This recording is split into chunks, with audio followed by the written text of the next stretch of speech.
Good morning. हम पढ़ रहे हैं राजस्थान की विभिन्न फसलें और राजस्थान की विभिन्न फसलों के अंतर्गत हमने राजस्थान के अंदर विभिन्न जो फसलों को की कृषि राजस्थान के अंतर्गत की जाती है तथा हमने रबी, खरीफ और जायद की फसलों के बारे में इससे पहले वाली क्लासों के अंतर्गत जानकारी प्राप्त की। इसके साथ ही हमने गेहूं की जो फसल है उसके लिए विभिन्न जो आवश्यक दशाएं हैं उसके बारे में बात की कि राजस्थान के अंतर्गत इस फसल का उत्पादन किस प्रकार से इसका महत्व है। न केवल राजस्थान के अंतर्गत हमने पूरे विश्व तथा भारत के संदर्भ में भी इसको डिस्कस किया। इसकी विभिन्न प्रकार की किस्में राजस्थान के अंतर्गत और भारत के अंतर्गत बोई जाती है। गेहूं जो कि हमारे यहाँ पर एक रबी की फसल है, उसके उत्पादन के लिए हमने देखा कि उसके लिए तो तापमान है लगभग एवरेज टेम्परेचर आपको 10 से 20 डिग्री सेंटीग्रेड तथा बारिश जो है वो 50 से 75 सेंटीमीटर के बीच की आवश्यकता रहती है।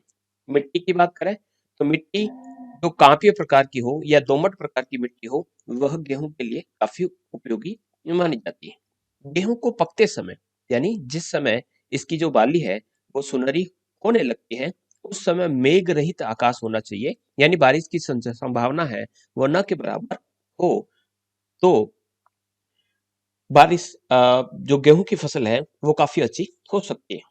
अगर बादल छाए रहते हैं तो गेहूं में विभिन्न प्रकार के रोग होने की संभावनाएं बढ़ जाती है, जिसमें रेतुआ, चैंपा, करजवा इस प्रकार के अलग अलग प्रकार के जो रोग है, जीवाणु है, वो इस फसल को लग जाते हैं, इसके तने को नुकसान पहुंचाते हैं तथा उत्पादन को भी नुकसान पहुंचाते हैं। बात करें इसके उत्पादन की तो भारत में प्रथम स्थान पर उत्तर प्रदेश है, लेकिन अगर राजस्थान की बात करें तो इसके उत्पादन में लगभग 5वां स्थान है, जो कि समय समय पर बदलता रहता है। राजस्थान में सर्वाधिक गेहूं का उत्पादन गंगानगर जिले के अंतर्गत किया जाता है। इसी कारण इसे अन्न भंडार के रूप में जाना जाता है या इसे कमाऊ पूत भी कहा जाता है। गेहूं के वे क्षेत्र जहां पर बारिश नहीं हो वहां पर या वैसे भी इसमें सिंचाई की आवश्यकता अधिक रहती है। विभिन्न प्रकार के उर्वरकों का भी प्रयोग इसके अंतर्गत करना पड़ता है, क्योंकि ये भूमि से उसकी उत्पादक क्षमता को काफी अधिक ग्रहण करती है। नेक्स्ट जो फसल है जिस पर आज हम डिस्कस करने वाले हैं, जो भी एक रबी की फसल है। रबी की फसल है अर्थात इस फसल को हम सर्दियों के समय बोएंगे और गर्मियों के समय इसको काटेंगे, यानी अक्टूबर नवंबर इसको बोने का समय रहता है तथा काटने का जो समय रहता है वह मार्च, अप्रैल और मई तक रहता है। इसे हम गरीब के खाद्यान्न के रूप में जानते हैं। देश में जौ का जो सर्वाधिक उत्पादन होता है वो उत्तर प्रदेश में होता है। यूपी के पश्चात राजस्थान इसके उत्पादन में दूसरे स्थान पर रहता है। राजस्थान का जो पूर्वी क्षेत्र है वहां पर जौ का उत्पादन बहुत अधिक होता है।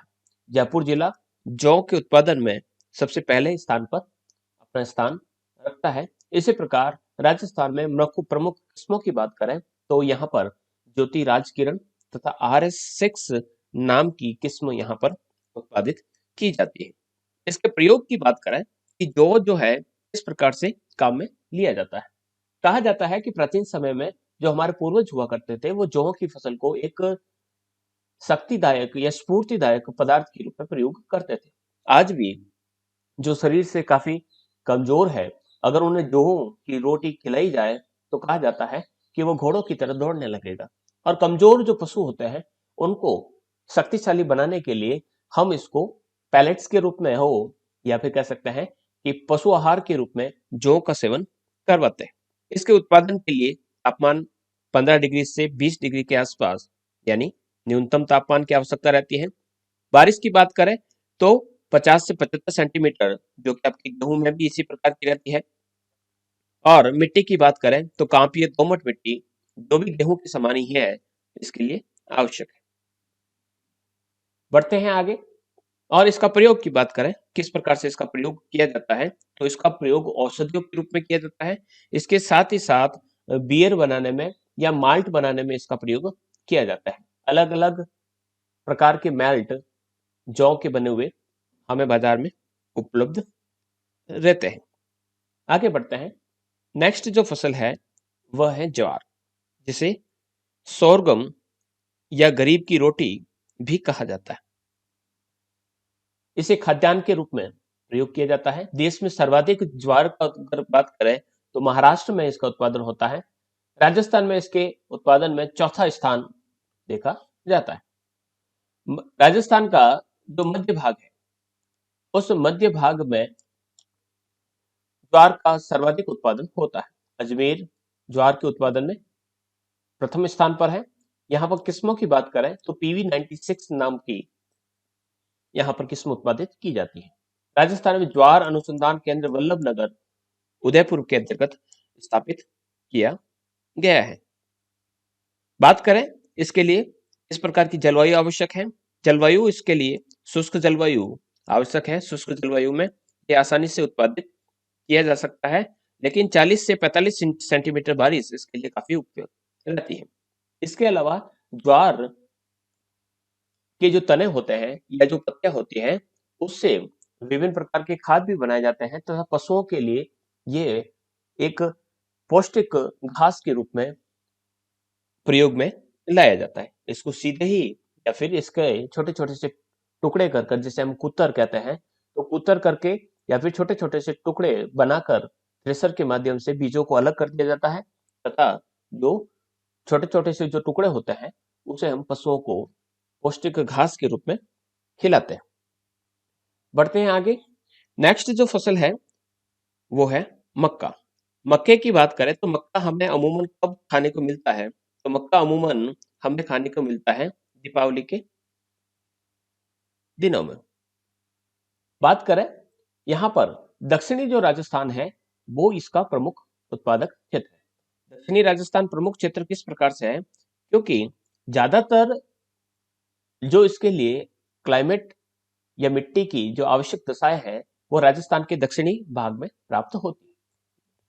भारत में बात करें तो मक्का का सर्वाधिक उत्पादन उत्तर प्रदेश में तथा मक्का उत्पादन में राजस्थान का देश में 8वां स्थान है। राजस्थान का चित्तौड़गढ़ जिला इसके उत्पादन में प्रथम स्थान पर है। किस्म की बात करें तो W19126 यहाँ पर बोई जाती है, जबकि कृषि अनुसंधान केंद्र बांसवाड़ा द्वारा मक्का की माही कंचन और माही धवल, माही नाम जो है वह वहां पर बहने वाली नदी माही के नाम पर रखा गया है। कंचन यानी सोने के समान, यानी ऐसी मक्की या ऐसा मक्का जो पीले रंग की हो वो माही कंचन कहलाती है, और ऐसी मक्की जो धवल यानी श्वेत रंग की हो उसे हम माही धवल के नाम से जानते हैं। मक्का वैसे तो अमेरिकी पौधा है जिसे मैक्सिको से लाया गया था। इसके लिए अत्यधिक तापमान यानी 20 से 27 डिग्री सेंटीग्रेड तापमान की आवश्यकता रहती है। और बारिश की बात करें तो 40 से 45 सेंटीमीटर बारिश इसके लिए आवश्यक है। लाल तथा लाल पीली मिट्टी इसके लिए काफी उपयुक्त होती है, जो राजस्थान के दक्षिणी क्षेत्र में स्थित चित्तौड़गढ़ जिले में आपको देखने को मिलती है। फसल के पकते समय मध्य रात्रि उष्ण होनी चाहिए, यानी मक्का ऐसा पौधा है जो रात में काफी अधिक ग्रोथ करता है। ऐसी स्थिति में जब रातें थोड़ी सी गर्म हो वह मक्के के लिए काफी आवश्यक मानी जाती है। सामान्य तौर पर मक्के की फसल को पकने के लिए लगभग 110 दिन लगते हैं, यानी लगभग 3.5 महीने इस फसल को पकने में लगते हैं। मक्के की जो पत्तियां होती हैं उससे एक हरा चारा निर्मित किया जाता है जिसे साइलेज नाम से जाना जाता है। इस प्रकार से ये राजस्थान के अंतर्गत मक्के की जो फसल है उत्पादित की जाती है। इसके अलावा भी मक्के की कुछ और विशेषताएं जो है वो इस प्रकार से है। इसे हम मोटे अनाजों की श्रेणी में रखते हैं और भुट्टे की शक्ल में, यानी भुट्टे के शक्ल या रूप में भी इसे हम प्रयोग में लाते हैं।